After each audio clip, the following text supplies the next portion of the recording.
au C3R. Et moi, je suis Émilie Collin, je suis infirmière et sexologue également au C3R et aussi coordinatrice de parcours. Donc, on vous présente la place de la santé sexuelle dans nos établissements.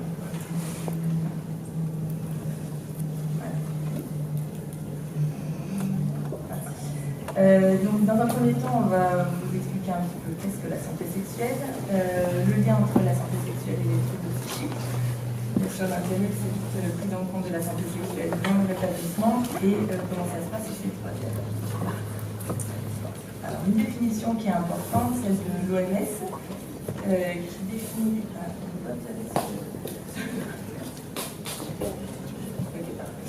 Qui définit la santé sexuelle comme un état de bien-être physique, mental et social, égal à la sexualité, qui ne consiste pas seulement en une absence de maladie, de dysfonctionnement ou d'infirmité.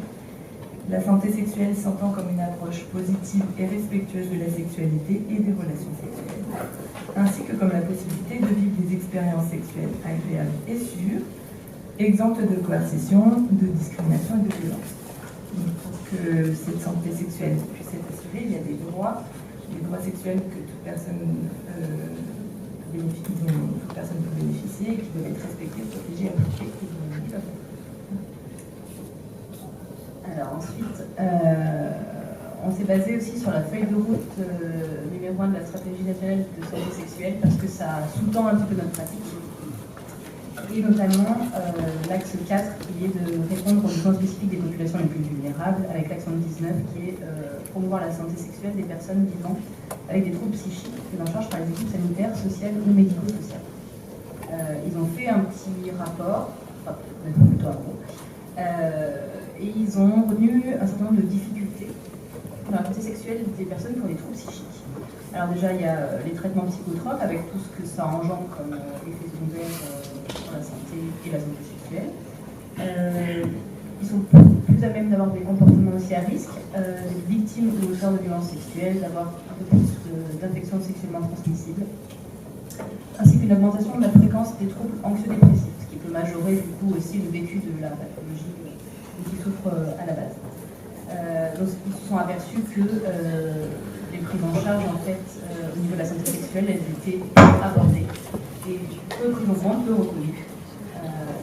Et donc c'est pour ça qu'on essaie ils ont fait des recommandations pour qu'on puisse mieux les prendre en charge.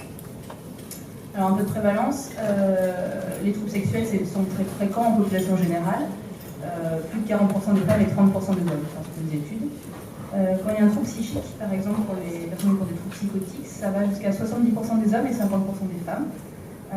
40 à 65% aussi pour les personnes qui ont un état dépressif avant l'instauration de traitement. Ce qui péjore un peu la santé sexuelle, c'est l'action combinée des troubles liés aux pathologies et aussi les traitements. Ça augmente l'impact sur le fonctionnement sexuel, l'inobservance médicamenteuse aussi, et donc par conséquent ça déséquilibre la qualité de vie, avec des rechutes et des hospitalisations, une perte de confiance en soi pour beaucoup, et aussi un petit focus sur les personnes en incongruence de genre, et l'ex-transgenre. Il y a un risque suicidaire qui est quand même très important. 77% des personnes en incongruence de genre ont déjà eu des idées suicidaires et 47% ont déjà tenté de mettre fin à leur jour. D'où l'importance de l'accompagnement. C'est très important de dépister, d'interroger le vécu de la sexualité des personnes par les professionnels, parce qu'on peut tous le faire au final, même si on n'a pas de formation, on en parlera après. Accompagner ou orienter les personnes formées, les personnels formés pour aider ces difficultés et améliorer la qualité de vie. Donc, un petit peu sur la santé sexuelle dans les établissements. Donc, bien sûr qu'on peut intervenir dans tous les domaines d'action, à la fois dans la prévention et dans le dépistage, dans le prendre soin et les traitements en lien avec la santé sexuelle. On se rend compte que prendre en charge la santé sexuelle, c'est un marqueur très pertinent pour la qualité de vie et donc l'espérance de vie, la santé globale et l'hygiène de vie. Les recommandations, c'est intégrer la santé sexuelle et la cantine dans le parcours de soins, donc dans plusieurs objectifs. Un objectif individuel dans la prévention secondaire, donc ça améliore le rétablissement de manière générale et l'observance des traitements si on prend en considération les craintes. et au niveau tertiaire sur la qualité de vie dont on a parlé. Au niveau collectif, c'est donc un objectif de santé publique et on se rend compte que ça réduit aussi les inégalités d'accès aux soins. Au niveau des besoins et des hommes et des femmes vulnérables exprimés, il y en a qui semblent assez basiques, mais qui sont importants à prendre en considération. En parler, s'exprimer, à la fois sur les craintes, les peurs, les projets, qui soient parentaux affectifs, être écouté, entendu, être informé sur les conséquences, les autorisations, précautions et traitements, être rassuré et accompagné. Tous ces points-là sont abordables par tout soignant, sans formation préalable de sexo. Et être traité si indiqué ou si nécessaire, là bien sûr on va s'orienter peut-être plus sur des sexos ou sur des professionnels spécifiques. Alors, au C3R, du coup, comment ça se passe? Donc, on fait un PSI, un plan de suivi individualisé, qui est une sorte de cartographie d'image de la personne dans son ensemble, dans tous les domaines de vie.